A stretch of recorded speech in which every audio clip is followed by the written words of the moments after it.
Welcome to the Big Fundamental Podcast, a Kins 5 podcast on your San Antonio Spurs and NBA basketball. I'm Kins 5 digital executive producer Jackson Floyd, joined today by Sportsaker Evan Clarke. And what up? Evan, we're going to do a lot of DeMar DeRozan conversation on this podcast. He deserves it. Dude, he's been elite this whole season, over the last 12 games specifically. I mean, friend of the pod, Cameron Songer, brought up the stat that compared him to Michael Jordan. Mm-hmm. You know, over the last 12 games, he's one of two players, including Jordan, 20-plus points, 3-plus assists, shooting over 50% from the field. He's elite. Yeah, I am wondering how long this wave is going to last and if it can continue. But he is at the point where you're watching games and you're essentially just counting every bucket to go. When he missed a shot last night against the Heat, it was in the fourth quarter and they needed a bucket. I was just like, dang, like they really needed that bucket. And I was like, I can't be mad at you, DeMar. Like you never miss any shots anymore. I mean, and he's not hitting these wide open jumpers too. I mean, it's part of it and getting in the lane in the restricted area and higher probability shots. But I mean, he's making contested floaters, hand in his face sort of stuff. So I cannot speak more highly about DeMar DeRozan. I know we're going to make a case for him to be in the All-Star game here soon. Let's take a look at the last three games specifically for the San Antonio Spurs, in which, I mean, this team couldn't capitalize on this exceptional play from DeMar, only going 1-2. See, and I do want to mention that very quickly, is despite the fact that DeMar DeRozan is playing out of his mind right now, the Spurs are still pretty much a 500 team throughout this entire stretch. It just frustrates you constantly. It's like, I don't know what this team has to do to go on a run. They just can't do it. And of course, the parity in the league makes that really tough to kind of shoot in a run, especially when their big run should have been early in the year when they played a bunch of non-playoff teams, I'll say, for a stretch. And, it starts with Memphis, a team who is pretty much their equal. Yeah, I mean, this is going to be an important game down the road in terms of seeding. You have to think, because these are two teams vying for this 8th seed. Memphis has a win over us that could have gone the other way, that could have pushed us more into that 8th seed spot. The Grizzlies are the team kind of occupying that 8th seed right now. And led by Ja Morant, outstanding rookie. I mean, he's made his case as Rookie of the Year. We'll talk about another rookie who might be coming back soon and might be making a push towards that later on in this podcast. But he cooked DeJounte Murray the whole game. Yeah. 22 points, 14 assists. He's going to be really good. Ja Morant is a future perennial all-star, and everything that we talked about with him coming out of Murray State is so true to what he's doing. He is right up there with Luka Doncic as far as just phenomenal talents that you drop your jaw and just marvel at what he's doing. He's not as consistent as Doncic, but certainly has those wow moments, and he is going to be a problem in the Western Conference for a long time. And with Memphis, the rebuilding process is really starting to come together. And it's, if we would have talked last year, loss in Memphis, you would have said that's a terrible loss. I mean, I would argue that the first loss at home to Memphis was a bad loss. Should have won that game. Loss too, they were not the same team that they are today. But this is a team hanging right in that 8th seed, fighting for a playoff spot, and they're hot right now. You played them at the wrong time. Where would you rank their young core in the pantheon of elite young cores in the league right now? That's a very good question.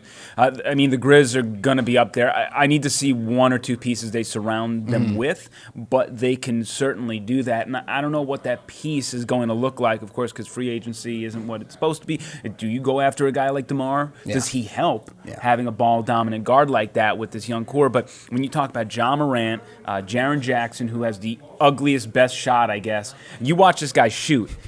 Who taught him how to shoot? But it works for him. Unbelievable. It's like he's a chucker. And then you also get Brandon Clarke, who is a guy that I want to just get this off because a lot of people bring up Brandon Clarke for the Spurs because the Spurs took Luka Šamanić over Brandon Clarke. And I'll say this right now, Brandon Clarke was game ready immediately. If the Spurs wanted that, they could have gotten that. Luka Šamanić, his ceiling is way higher than Brandon Clarke. So while I think Brandon Clarke is a phenomenal player out of Gonzaga, someone who is going to hang around the league for a little while, kind of similar to Montrezl Harrell a little bit. Those were the comps that I was seeing when he was coming out of college. Nonetheless, he doesn't move the meter as much as you would like when you're drafting in the first round. And if you're the San Antonio Spurs, a mid-sized market, you're not looking for a complementary piece. You're looking for a future superstar. Yeah. Šamanić has that potential, Brandon Clarke is not a superstar, but he is a very darn good player. Dillon Brooks getting hot from three. So, I mean, Memphis has a lot of things going for them right now, and if they can build around that properly, they'll be right up in there as creeping up into like a 4-5 seed, I think, when they reach their peak, maybe even a 3. I mean, it's shades of the Westbrook Durant early years in the Thunder, where this young core is kind of creeping up in the standings. If they make the playoffs, they might be a team that surprises a 1 seed, kind of pushes them to 7 or something like that. But the future is still bright for this team, I think. The only difference is when you had Durant and Westbrook, those are 2 guys who can score. Yeah. I would say John Morant is sort of like Russell Westbrook. Way better. I shouldn't say way better. Russ is a pretty good passer. Very much like Russell Westbrook, except at Russ's peak, I don't think Morant can match his scoring ability. Yeah. Maybe he gets there, but that is sort of the, I'm being very tic-tacky here. But when you need that second piece, who is that second perennial all-star to ride with Morant? Because Jackson is awesome. I love Brandon Clarke. I like Dillon Brooks. But none of these guys wow you. Yeah. And if you're going to make a run for a title, John Morant needs another all-star next to him. So what really wowed me in this Memphis game is that the Spurs are out-rebounded. I mean, it's something that in the last month they've done really well, is rebounding, especially on the defensive side, eliminating those second-chance points. I believe it was against the Celtics? The Celtics only had 3 or 5 second-chance points, single-digit second-chance points for the whole game. Memphis had 25 second-chance points in this game, and that clearly made a difference, I think. The game, look, the Spurs scored 121 points, and we're going to talk about the Heat game, but this was a game where you give up 134, and 25, I think you mentioned, came off second-chance points. I mean, if you limit that to 10, you win this game. So it was just... there's still sort of a grit and grind sort of team there in Memphis, and I think they just worked harder all night consistently, and that has always been the thing I've talked about with the Spurs, is that night in, night out, it's a grind for them, and coming in every night, working their tails off to get those loose balls, to get those 50-50 balls. They didn't get enough of them, maybe not even 10% of them. Yeah. Memphis was all over the floor. They really wanted that win, and it showed, and the Spurs shot great. I mean, when the Spurs hit 17 3-pointers, I expect them to win games. Yeah. And by the way, I'm pretty sure this is one of the rare exceptions to when LaMarcus Aldridge scores 20 or more points, DeMar DeRozan has 6 or more assists, and Patty Mills hits 2 or more threes, that you lose. Those are essentially auto wins. We crossed the Klosky threshold right there. It's not it's not infallible, okay? There are situations where it can be a loss, and it takes an extreme circumstance where you lose by 20 points in second half points, where you get out-rebounded by 12. A Spurs team getting out-rebounded, that is unheard of. And then the offensive rebounds, I mean, Memphis got 11. Yeah. Problem that's a big problem, big time problem, and you can't win many games when you just let teams get easy put back buckets, because those second chance points a lot of the times are layups. Yeah, there at the rim. Or the kick out open threes. So credit to Memphis this entire game. I don't think that was necessarily. I don't think this. The Spurs could have worked harder, and I think they should have won this game, but it's certainly not an indictment on Memphis. They worked their tails off, and they earned that win. Yeah. And I tip my cap to Memphis. They wanted it more, and they earned it, and that's all I got for them. Someone who really wanted to win in that next game is DeMar DeRozan, and his second return back to Toronto to face the Raptors. He was a standout in that second half, a little shaky in the first half, but kind of led this team, spurred the team to a second half comeback here. That doesn't get said too much around here, right? Yeah. But yeah, this is without this run at the end, they went 18-0, I think, in a row, 17-0 is the stretch. It was there. a 27-4 run. Jeez. So. Without that, we're talking about an 0-3 stretch here, and I don't know what happened at the end. If it was just when we switched to zone defense, that kind of threw Toronto off their game. They weren't finding the shots in the same spot. But we had Marco, we had Patty Mills, we had Rudy Gay out in the court together playing defense. That's not normally a defensive lineup that you want out there, but it worked in this case. I think the 2-3 zone is Pop's way of mitigating the awful defensive lineup, which is Rudy, Marco, Bryn. Yeah. And you saw him go back to that against Miami, and I think it backfired a little bit. Yeah. Not that it was overall the difference in that game, but let me first get this out here. Marco had a great game. Yes. And you have to recognize that, okay? It's not always Marco's fault, and it hasn't been for like 10 games now. You know, in the beginning, I heard you, I felt it, I said it too. It's over. I don't want to hear about Marco anymore. He doesn't play significant minutes to affect the game that much, okay? And we'll get into that with the Heat game. Yeah. But nonetheless, Marco hits a big shot there with 26 seconds left, hits a three-pointer, puts the team up 2. It's funny because when you look at Memphis and you look at Miami, those are the games I think the Spurs should have won on paper. And when you look at the Toronto game, it's a game they should have lost. So it's really funny coming off the Memphis game where all the stats point in favor of like, well, I mean, check.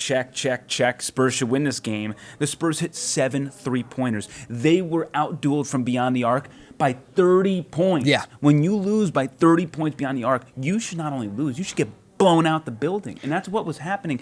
And I credit the Spurs for just hanging in every time. I think it was like 24-13, and Toronto's going to run away this in the first quarter. Yeah. They got it down to 4. And then again, Toronto balloons the lead to mid-double digits, and they got it down to 4 or 6. And then Toronto eventually gets an 18-point lead, and boom, 27-4 London, and the Spurs go up by 9. And then Raptors hit back-to-back threes. And by the way, Pascal Siakam came back that game. Yeah, that was his return back to injury. I mean, they limited his minutes a little bit. He only played 25 that game, but that's expected when you're coming back. And again, a positive trend though is even though it was wacky, and I don't know how much to believe in the run, and the Raptors I think lost that game way more than the Spurs wanted. Though the 2-3 zone was certainly a tremendous move by Popovich to mitigate some things and really throw the Raptors off. Yeah. I mean, you gave up 104 points. Yeah. And the following night, you gave up 106. So, I mean, like... These are better defensive games than we've seen in the past. It's kind of shoring up a little bit, I know, right? and that's the problem, because you came off the Memphis game, you gave up 132. Yeah. It just, like, literally have no freaking idea what Spurs team are going to get on a given night. They can't put the pieces together consistently back to back to back to ride the good defense with the good offense and have a stellar performance. And we saw some of that in the win against Boston and all that stuff, but... It's just tiring. Yeah, I mean, you mentioned the move Pop made, and I mean that's something that an all-time great coach like Popovich is going to do. He's going to win you some games sometimes that you shouldn't win. And yeah, I mean, a lot of people have been giving him some grief about the lineups he's been playing. You know, maybe playing Bellinelli a little too much and starting Bryn for 99% of the games so far this season. But he's still going to do something like switch to 2-3 zone, catch someone off guard by that, make a move that's going to win you a game. And one other note from this game, something that was very important to Popovich, and he mentioned the Spurs. And I think they did it a lot in the Memphis game, fouled way too much, brought them over to the line, and that's easy points. In the game against the Raptors, the Spurs went 22 of 30 from the free throw line. The Raptors, 9 of 11. The Spurs are decreasing the fouls, which should help them long term, especially, you know, people don't come off the court, doesn't mess with rotations, but more importantly, you're not giving away free points. And DeMar DeRozan, I mean, he only had 3 points at halftime, and just absolutely carries the Spurs in that comeback effort. And, you know, he's logging, I think, 35, he's logging like 35 minutes a night now. Yeah. I mean, they really are just... They're riding DeMar, That's how they've won. That's how they've won and lost over the last 12 or so games. And they lost to Miami, even though, I mean, he was good again in that game. Another stellar performance from him. He only missed 2 shots in the Miami game, which is insane. The problem here now, right, is... DeMar is awesome. Patty Mills was great too. He had 5 3-pointers. Yeah. DeMar and Patty did their job. Nobody else did. LaMarcus Aldridge, we talk about DeMar right now. He still has to put up 20. Yeah. Dude, you have to put up 20. I mean, you should be averaging 20. You're a perennial all-star. Yeah. I mean, it's expected if he was the second guy on the team. Now, I don't know if that's part of his new role, moving to the outside. You know, he's still trying to figure out some things of how he's going to be effective in this new role. Yeah. But, I mean, go down the line. You know, Bryn came out hot, but then how many wide open threes did I witness in that game? The Spurs go 10 of 33 from deep. They lose the 3-point battle by 24 points. They only lose the game by 6. Yeah. They wasted such a great defensive effort against a team, which I think is the best in the league at home, only 1 loss at home. They held them to 106, and it took Kendrick Nunn to have the game of his life. Yeah. And Dragic off the bench, I mean... And so those 2 players, I mean, legit, it took 2 players for the Heat to keep them in it. It's when you're getting less than, you're only getting 12 points from Jimmy Butler that game. The Spurs did a good job kind of throwing him off his rhythm. But yeah, the role players weren't there. We've talked a little bit about Bellinelli had a good game in Toronto. Only played 4 minutes in this Miami game. It was a -7 in the plus-minus rating there. Yeah. Just a sieve on defense, and then it was over 2 from 3. And I do want to alert, with the plus and minus, it is sometimes a good indicator, but sometimes it could be a little bit flawed. And I will say, not that he helped the cause, because he didn't, but the problem was when Marco came in the game, DeMar came out. Yeah. So in that stretch, they had no scoring. So the fact is he was -7, but the team only gave up. So here's the crazy thing about the Miami Heat game. With 2:59 left in the third quarter, they had a 6-point lead.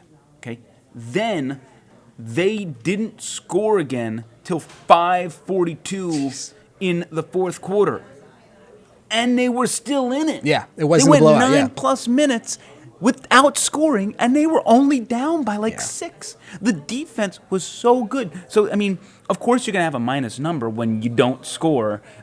It's just the problem is when Marco's in the game, you are here to score. If you do not score for me, you are worthless to the cause. Yeah. That Bryn Forbes, I love you. One of you or Bryn have to figure out, Bryn or Marco, one of you has to compete with who's going to hit 3-pointers. The other one doesn't have to get on the court. Because you both, to me, are great offensive 3-point shooters, theoretically speaking, and you provide nothing on defense. That's just what you're a one-way player, and that's you can't have. The team has a lot of one-way players, and Pop is doing a pretty good job defensively figuring it out. Large sample size, we can always pick out a Memphis game or a Detroit Pistons game from before, like way back. But in the end, this was, the Memphis game, I think they should have won. The Raptors game, they never should have sniffed the victory. And in this game, I think they were the better team. Yeah. But Kendrick Nunn was the best player that day. Yeah, 33 points, 13 from 18 shooting, 5 from 8 from 3. Was nailing the 3-pointer. He's a 33% 3-point shooter. You just tip your cap. Yeah. You don't see a lot of games where we lose because our point guard defense was not good. But Nunn and Dragic were cooking out there. Yeah. In the game, if you tell me, look, if you make a deal and say, hey, we're going to stop Jimmy Butler and we're going to make Kendrick Nunn and Dragic beat you, wouldn't you take that deal? Probably, yes. And the fact is they did it. And, in those scenarios, I literally just tip my cap. It's really, these are NBA players. And NBA players sometimes can have big nights. And Nunn was cooking. Dragic had it from deep. I wish they would have pressed up a little bit more. Yeah. I think they waited a little bit long saying, we're going to have to change the game plan because they're starting to hit shots. Even though Nunn still found his. But whatever the game plan was, it worked. Sometimes you take a risk in saying, this guy has to beat me, and that's what happened, and you tip your cap. But scoring 100, I'm sorry, when the Spurs hold the team to 106, you should win those games. Yeah. I expect this team to score 112 a night. So that should have been an easy win if they, hit 3 more threes. Yeah. So if you sound frustrated, I think it's because they're kind of they're kind of missing their chance to win some games while DeMar is elite. You don't know when that's going to fall off. Yep. Would you say, we're 42, 43 games. We're at the halfway point here in the season. Is he an all-star halfway through the season? So it's very interesting, actually, because on Ken's 5, by the way, on the weekends, the ones that I anchor if you want to watch. Tune in every weekend. My deep dive, just record it. If you don't want to stay up, just DVR it. So my deep dive, and I like to do these on the weekends. I have some time, especially if I find it pertinent and relevant, is DeMar DeRozan an all-star? So let's go out of the way with the definites. And reminder, only 12 players will make the All-Star game. I look back at previous rosters. It does not seem like there's a 6 guard, 6 forward center sort of requirement. Yeah. I think they just take the best available. And 5 of those 12s are through the voting process here, and the 7 are chosen. Yeah. And I will say that the voting process, even though Alex Caruso is making a run, I do think that the voting process is not going to get someone in the game who doesn't deserve to be in the game. There's a little scare there with Taco Fall kind of rising up through the ranks, but he's kind of returning down at least to he's earth. On the East. There you go, yeah. He's not going to affect DeMar's chances. So, and look, if you need a guy who's going to lead a symphony, that's the guy I want. But nonetheless, okay, here's the definites, all right? We got James Harden, Luka Doncic, LeBron James, Anthony Davis, Kawhi Leonard, Nikola Jokic, and Damian Lillard. 7 guys. I think no one's going to argue that they deserve a spot in the game. You got 5 spots remaining. You have 5 spots remaining. So here are my next tier. And by the way, I'm not going to mention DeMar DeRozan, but he's obviously involved. This is just his competition. Donovan Mitchell, who I think is pretty close to he's close to the definites, but I just kind of leave him there. Yeah. Paul George, who numbers-wise should be there, especially defensively speaking, but he hasn't played that many games. I always wonder how you judge that. To a similar extent, Karl Anthony Towns, I think he's on the outside of he's missed way too many games, or else he would have been a definite. Yeah. But, he's only played like 23 games. I can't reward you for that. And Paul George has missed a month of action. I think he's missed like 13, 14, or 15 games. It's a lot. So those are their knocks. Devin Booker, I think, definitely deserves it. But, his defense is also, if we're going to have him and DeMar have a very similar resume. So if you think that Devin Booker's a definite, I'm going to say then you should think that DeMar DeRozan's a definite. They're both one-way players. Devin Booker's maybe a little bit more of a scorer for the Suns. DeMar's averages aren't as high because he didn't start the season like Booker nonetheless. Brandon Ingram is a guy that I think deserves more love. I don't know if he's going to get it. I put Russell Westbrook on this list. He's going to be a name because he's a name. I don't think he deserves it. His field goal percentage is trash. His three-point percentage is trash. He's James Harden's a stat stuffer, but he is elite. Yeah. He is elite, and his percentages are fine. Shoots well within reason. But, there's a difference between, putting up a bunch of shots and being effective and then putting up a bunch of shots and just putting up points. And I think the tipping point is Russell Westbrook and not James Harden in that thing. And then Shai Gilgeous-Alexander, who I think is someone that I think is very close to making a run to the All-Star game. In sort of my tier 2, Hassan Whiteside, Rudy Gobert, Montrezl Harrell, Ja Morant, and Chris Paul. Those are sort of the other names I have out there. I think how much weight, Whiteside, Gobert, Harrell, they all have these great PERs because their defense is great. How much do we weight defense in this? That's up to the coaches if they need a big guy or something. Yeah. But those 3 have been phenomenal. Whiteside's been extraordinary. He's going to get paid in the offseason. And Ja Morant, I think the hype is there, and he certainly has had great games. I don't think the stats are necessarily all-star yet. I think he probably needs a year. And maybe, sort of an earn your stripes sort of thing. We'll wait to put you in. Yeah, there aren't too many rookies who make it. I know Doncic was there last year, but historically, it's not like they put the 2 best rookies a year in the All-Star game. Yeah. They've got the Young Star game. He'll be there that weekend, the rookies versus the second-year guys. So, it's not like you're going to miss out on having Ja Morant highlights that All-Star weekend. Yeah. So. And so, if you had to pick 5, which 5 would you pick? Man, so I would definitely give it to Donovan Mitchell. I'd give it to Devin Booker. I know you say player position doesn't really factor into this, but with the run the Jazz have been on, I think Gobert kind of can make a little name there, get in that list. So that's 3. I like Brandon Ingram. I don't think the rest of the league does, but he has been the guy in New Orleans. That team hasn't been as good as you'd expect them to be. Obviously, they're missing Zion Williamson, but he's been a bright light there. And then DeRozan's that 12th guy on the team. Yeah, and that's really what it comes down to. If I was picking my 5, there's the 5 that I would pick, and then there's the 5 that I assume that's going to be picked. My 5 would be Donovan Mitchell, Devin Booker. I like Gobert. Gobert or Whiteside, choose one. I also like Brandon Ingram. I do. Brandon Ingram, and then to me, it's DeMar fighting it out with SGA. Yeah.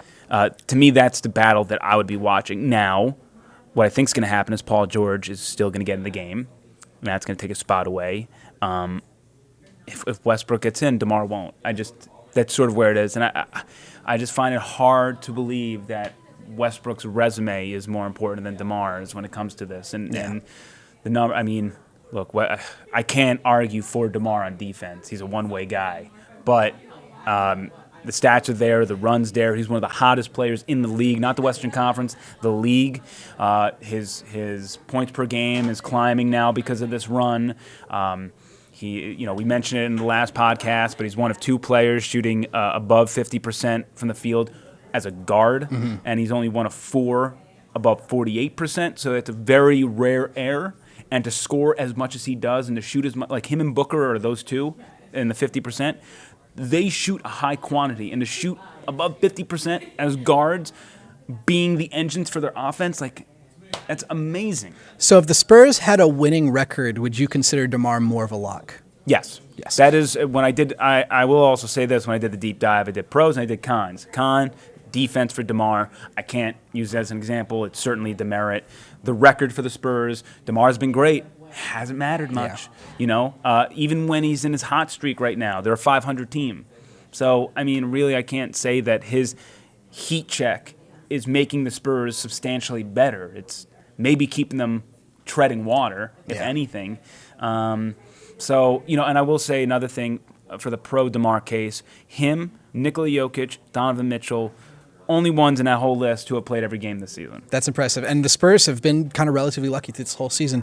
LaMarcus Aldridge has missed 3 games due to injury, and that's pretty much it. DeJounte stepped away for personal reasons for a game. It's been a really healthy team so far. Yeah, I mean, DeJounte also missed the back-to-backs earlier in the season. I mean, really, I thought it was 2 games for LaMarcus. I think it was only 2. Yeah, that's right. He came back I think he missed the Pistons game, and he missed the one after that.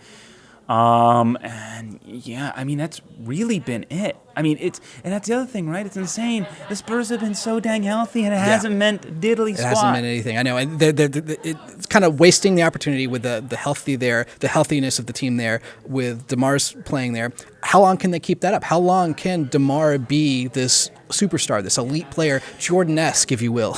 There's a part of me that says regression will eventually come, and then there's another part of me that says if LaMarcus Aldridge is hanging by the three-pointer, then the easier shots are going to come as well. Yeah. So there's no reason to think that there should be a monster drop-off because DeMar is now having a clear lane, whereas he was sharing that with LaMarcus, so he was battling for tougher points.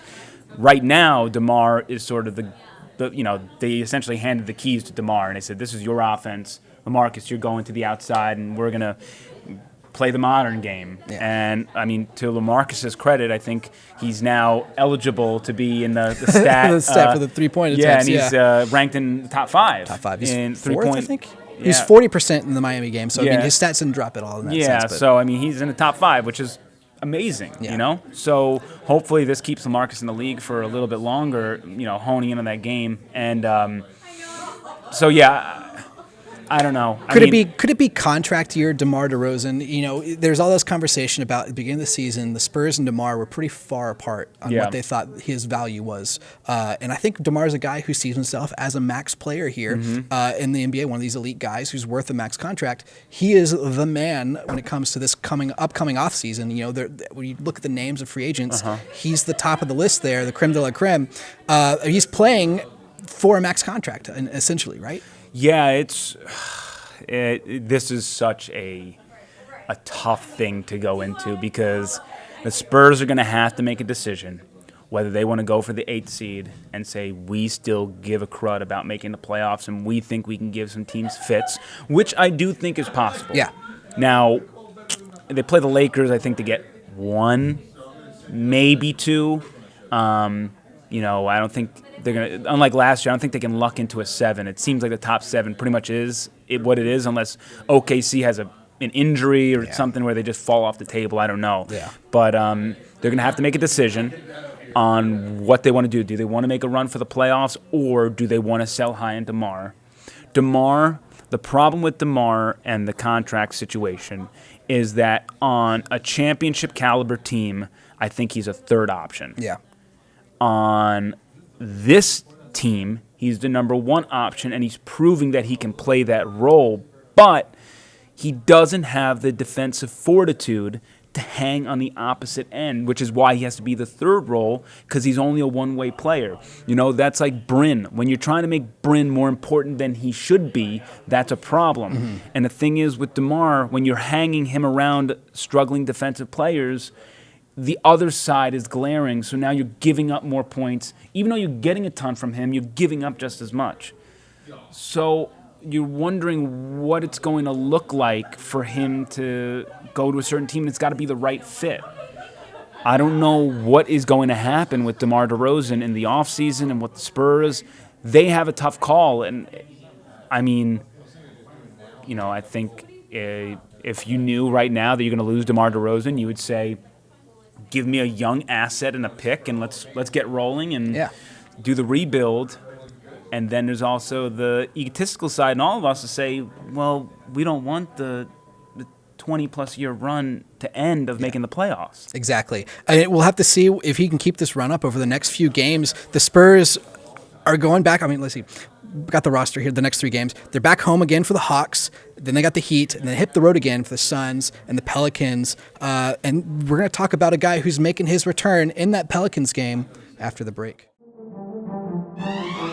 So, hey, Evan, the San Antonio Spurs are going to pay homage to indigenous cultures across the globe when the team hosts the Miami Heat during Indigenous Night on Sunday, January 9th. 10,000 fans, the first 10,000 fans, get this incredible Patty Mills bobblehead. He's got the flags of this Aboriginal cultures, Torres Island Strait, strapped across his back here. A beautiful bobblehead presented by H-E-B. That game will be broadcast on KINS 5. That's Sunday, January 19th. And new this year, you can watch every game KINS 5 broadcasts on kins5.com and on the KINS 5 app. So download our app. It's free. And watch all the KINS 5, watch all the Spurs games you can on KINS 5. And follow KINS 5 for all your Spurs coverage, too. We've got David Flores breaking down every game. We do a game blog during the games as well. Evan Klosky on air, bring in the deep dives of whether or not DeMar's an all-star. Twitter, too. I'll pop off sometimes. But KINS 5 is your official station for the San Antonio Spurs, and we've got you covered.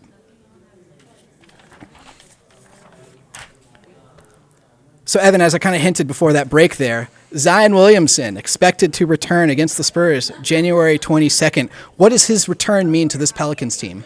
Time is a flat circle. Let me just first get that out of the way. Zion Williamson got injured against San Antonio in the preseason. Now he'll make his NBA debut against the Spurs. I'm very unsure what's going to happen. You know, in these situations, there's a lot of hype built in.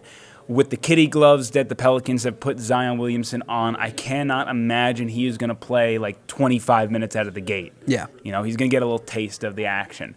Having said that, is giving him a little taste going to mess with a ton of rotations. The Pelicans right now have been doing a lot better. I mean, they really stunk it up to begin the year, and they have played so much better as a unit. Just throwing Zion in mess with the equilibrium to start. He's obviously going to help. But when you mess with the rotations, there is a bit of cohesion that has to come with it. So, I don't know. I don't know how it's going to affect things. I think that the Spurs are going to be amped up to play in that game because it's all going to be about Zion. It's going to be tons of attention, and they're going to want to shove it in their faces. So, I don't know. He's such a magnificent talent.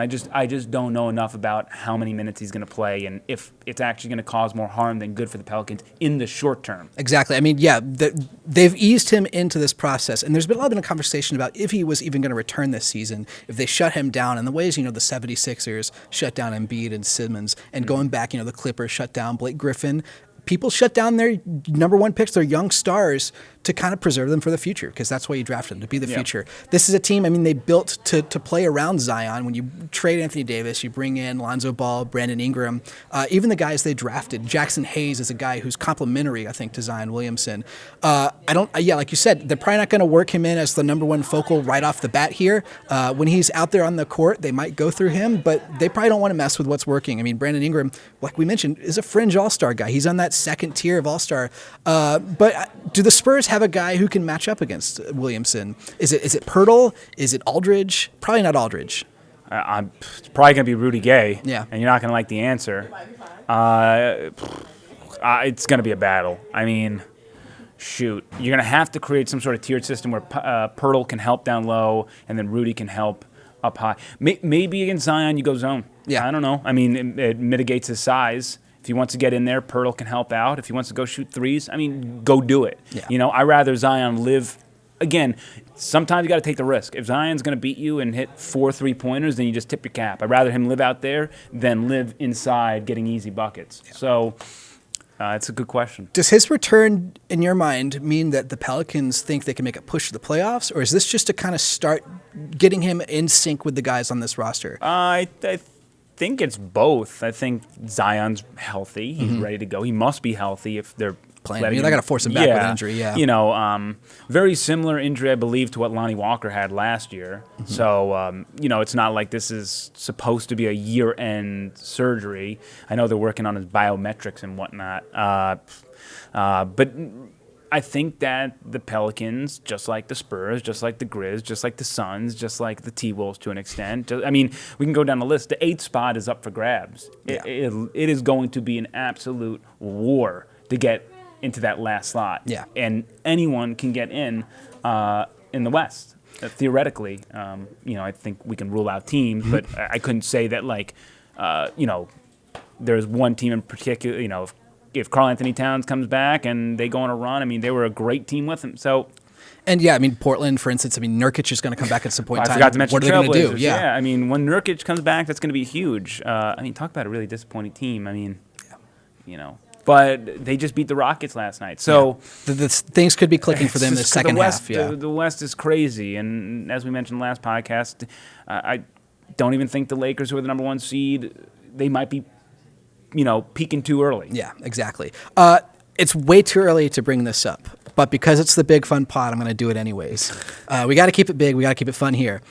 Does this have shades of Odin Durant 2.0? You know, go back to that draft more than a decade ago. The Portland Trailblazers take a big man, Greg Oden, who's had some injury concerns, missed his first season, came back, kind of tried to play through injury.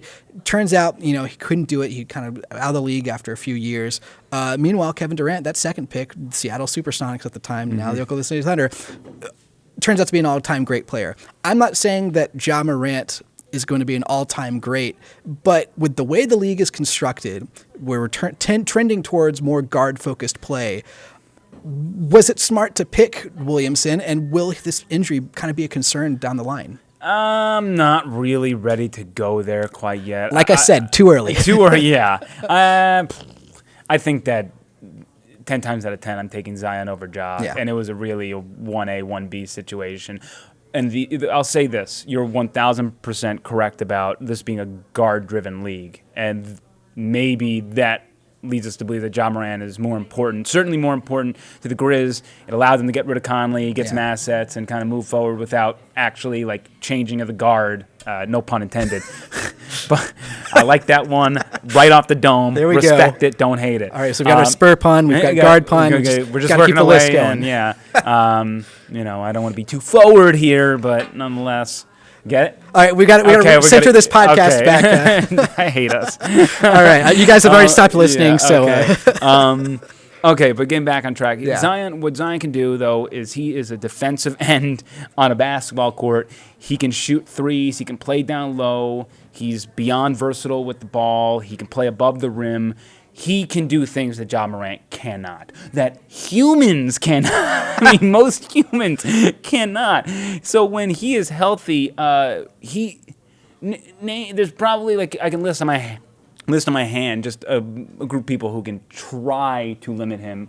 He is a bull on the court, and if he reaches his peak, I mean, he is one of the greater athletes we might see in the game. Yeah, like I said, way too early to mention. Hasn't even played a minute of regular season NBA basketball. An elite talent, a guy who, I mean, was touted as like the best prospect since Anthony Davis coming into the league here. I'm excited to see him play against the Spurs. I know it's going to be kind of it won't be hit his full potential that he can reach. I mean, it's rookie Zion Williamson in his first game. It's going to be a guy that the Spurs are going to have to play a lot and in the Western Conference here, 4 games a season down the road. So we're going to see a lot of him down the line here and see how his eliteness goes. I like Ja Morant, though, and I like the guards. I mean, finding a guard like him, I know it's a lot of hype right now. He's shown a lot of flashes. He's a guy who can finish at the rim. We'll see if he develops into a Trae Young-style three-point shooter.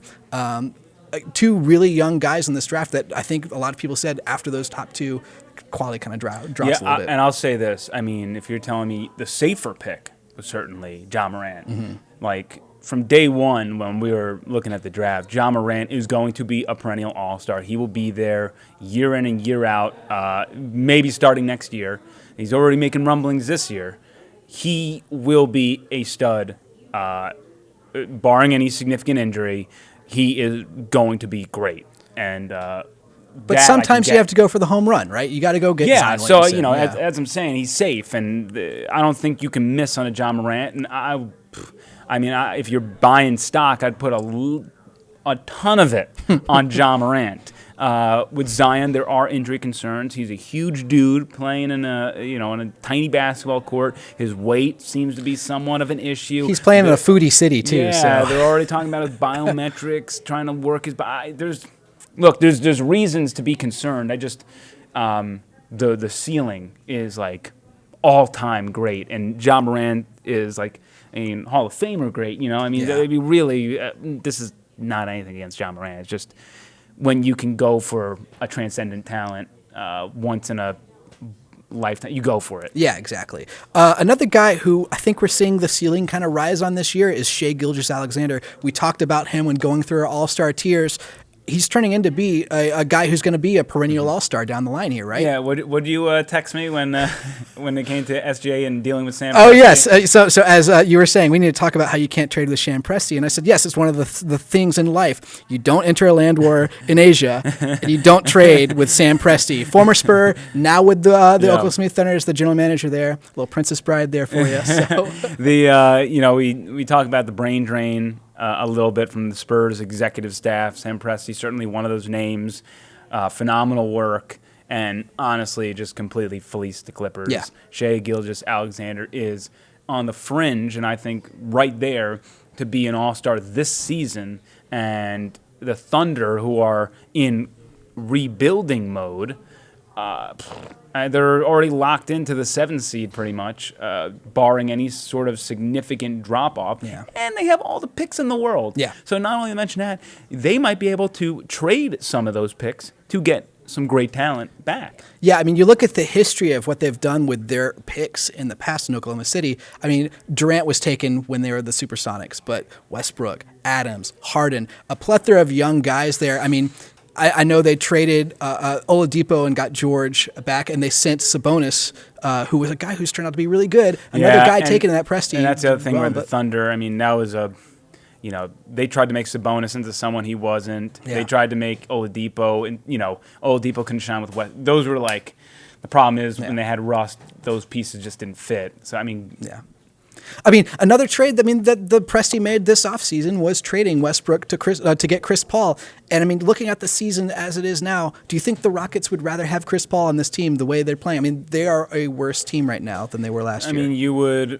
You would look at them last year and say they probably. It's a personality thing. If Harden wasn't a fan of Chris Paul anymore, then it doesn't matter what they would have looked like. Yeah. It's, if Harden is happier with Russ, then that's what you have to do when your superstar drives the decisions. LeBron James has been making GM decisions his entire career. That is what happens when you have a superstar. Yeah. They lead the charge. When they want something fixed, you fix it because you don't want them leaving, a la Kawhi Leonard, Who was the impetus happen. to making this trade in the first place. He wanted the Clippers to bring in Paul George, and that's why they kind of went to the report is they went to the Thunder and said, what's it going to take? Yeah. And that's when Sam Presti went, Shai Gilgeous-Alexander and every pick you have kind of thing. And somehow Drake found his way into the story this week. I don't know if you saw that Leonard and Paul George met up at Drake's home in Los Angeles to plan all this out. Okay, yeah. So the Clippers are 1,000% not winning the championship this year. It's got the Drake touch. The Drake curse is real. It's continued to the NFL too. It's everywhere. It's inescapable. So. It is. Hate to see it. So yeah, don't trade with Oklahoma City. I think we've learned that now. It's almost like Bill Belichick in the NFL. Yep. If Belichick wants one of your guys, you look at him and say, what does he have? What are we not doing with him? Because we need to hold on to him. So that's Presti's one of those guys. Spurs brain drain, like you said. Turning our eyes back to the Spurs then, I want to take a look at something that's been driving us batty here in the office. So we end every episode by taking a look at something that's driving us batty. We've got the blackboard out. We've got the cork board out. We've got the red string. We've got some salary cap things to talk about coming this offseason because Jakob Poeltl is a guy whose name has popped up in trade talks. The Atlanta Hawks are apparently interested in trading for Jakob Poeltl. Do the Spurs need to hold on to him, and how much are they going to have to pay to keep Jakob Poeltl here? So first, let me just say that we have heard time and time again the buzzword expressed interest, okay? The Magic have expressed interest in DeMar DeRozan. The Blazers expressed interest in LaMarcus Aldridge. Yeah, it just, it's essentially due diligence. Teams are doing due diligence. The Spurs are answering phone calls. As a GM, that is your job, to talk about it. And here, if you run a fantasy football team or whatever, and you have a friend that calls you and say, hey, I want this, you hear him out, you play under your rules, you don't like them, you don't do it. Not in my league. No one trades in my league. But you got to get into a more fun league. I know, right? You got to get to a big, fun league. Fun league. But besides that, so the news was that the Hawks have expressed interest in Jakob Poeltl. I do not understand what the Spurs would do to trade him. Obviously the Hawks want to make him a piece moving forward. What that trade would look like, I don't know, because if I'm the Spurs, I want something significant back. Obviously, the Hawks are not giving you a first-round pick. It's way too valuable for them. And, if you're trading with them and it's protected, what's the point? You know exactly where they're going to land. It just... They're young guys that you want are untouchable too. Trae Young, John Collins. They're not parting ways with those guys. Yeah, and maybe they'll throw you. Who's the guy they took out of Virginia this year? Blanking on his name. DeAndre Hunter. Thank you. Maybe I don't know if they've given up on him and they say, hey, we'll do this. Yeah. But then if they're doing that, it's like, what am I missing here? Exactly. Why are you giving up on him so quickly? So I do not think the Spurs will trade Jakob Poeltl. Now, getting back to your question, which is what will it cost? Very good question. So I was doing some digging, and I think the most comparable contract I could find was Mason Plumlee. All right, very similar players, rim protectors. Plumlee's a little better of a scorer. Jak, better rim protector, pretty equal at rebounding, fairly equal at field goal percentage. So he was making his last contract was 3 years, $41 million. Mm-hmm. Which leads me to believe that Jak is probably leaning towards a 4 years, $60 to $65 million deal. I would imagine that the Spurs are going to try to keep him, mostly because the Spurs are one of those organizations that values continuity so much. Yeah. I mean, they do not like bucking the trend. They don't make trades. Right? I mean, what was the last one with Austin Day? Exactly. So go Zags. But besides that, they don't make trades. They like coming into training camp, having the same bodies, building off of last year. This is the system. It's tough to learn. This is what you have to do. Jak, from year 1 to year 2, has shown great progression under this system. He's found his role. And to me, that is a piece you got to keep moving forward. Some money is going to clear out. Look, if you don't sign DeMar DeRozan, that's $29 million. Poof. Yeah, that opens up. Opens right up. So, and then a year after, Rudy Gay's gone, LaMarcus, you got to decide with him. Marco's gone next year. That money comes off the books. Bryn Forbes might be gone, even though he wasn't getting paid that much. There's a lot of wiggle room here, and I just think Jak fits into that picture. The Spurs are not a team that makes decisions based on emotions, but if you do let DeMar walk this offseason, and then you do lose Jakob Poeltl, all you get out of that Kawhi Leonard trade is Keldon Johnson now. Those were the two pieces they brought in, sending Kawhi Leonard and Danny Green. Suddenly, you look back at that trade. At the time, it was like, what's going to be, who won this trade, who lost this trade? Right now, you would say the Raptors won this trade. They got a championship out of it. But the Spurs did get some valuable pieces. DeMar has been, like we said, an elite player. They just haven't capitalized on that. And Jakob Poeltl has turned into one of the fundamental young guys on this team. One of the three young guys who are playing significant minutes right now for the Spurs. So don't lose him, because then you clearly lose the Leonard trade. You can't think like that. And we can do... maybe during All-Star Week or something, we can take a full podcast and talk about the where the Spurs are and how monumental that Kawhi trade and the decisions they made afterwards, because we mentioned Brandon Ingram in this podcast, and they could have gotten Brandon Ingram, I think, in a deal for DeMar, but they were so adamant about not sending him to L.A., about not giving Kawhi what he wanted, and they took the best available, which was DeMar and Jak, did not care how it even fit. Yeah. DeMar does not fit into the system. They have now figured out a way for him to thrive and to do things where LaMarcus had to take a step back. But they literally took a jigsaw puzzle piece from another box, threw it onto their picture, and just slammed it into the spot and said, boom, finish. That works. Yeah, we did it. So, we can save that for another day. But in the end, if Jak is going to be someone that can gel with Derek and by the way, Derek and Jak were great together. Mm-hmm. And Derek White's going to be part of your future. So if Derek White's going to be part of your future, I think Yak has to be his ride or die in that sort of situation. I still have dreams of the future when we were starting DeJounte Murray, Derek White, Lonnie Walker, and Jakob Poeltl, and maybe Luka Šamanić all together on the floor. It's a beautiful picture. Yeah, and I just think that when you think about their core, they need that rim protector. Yeah. You know, in the modern NBA, centers have, gone by the wayside offensively speaking, but defensively, in the restricted area, since that teams want to live beyond the arc and right next to the basket, Poeltl thrives. He is a tremendous defensive player, and he has extreme value for a team that sucks defensively, if we're being honest. You mentioned, you said 3 years, $60 million, I think is what you came up to. 4 years, $60 million. 4 to 60, 65. Yeah, you're aiming at like 15 to 16 million a year. Something like that. If a team like, say, the New York Knicks comes in and says, we like this big man, we don't have enough big men, $25 million all a year. Of them. And they offer him $20 million a year. Do the Spurs jump? Do they say, go make your money, do your thing, or do they match that offer? It would be a really tough call. There is tipping point. There's a word I'll use a lot. There is a tipping point. There is wiggle room. Maybe $18 million I'm willing to do, $20 million not so much. Yeah. There is a point where how much do you want to pay for a rim protector? Yeah. Then it gets to an egregious level. Then you start wondering, well, maybe I can make Metu into our rim protector and build around him and pluck somebody else who's cheap. Maybe I get Plumlee for cheaper. Then you start looking at how we can fill that void, and maybe you don't have the guy you wanted for the role, but you have a guy who can fill that role. Yeah. So, yes, let's see what the market says, because, of course, they have to match it.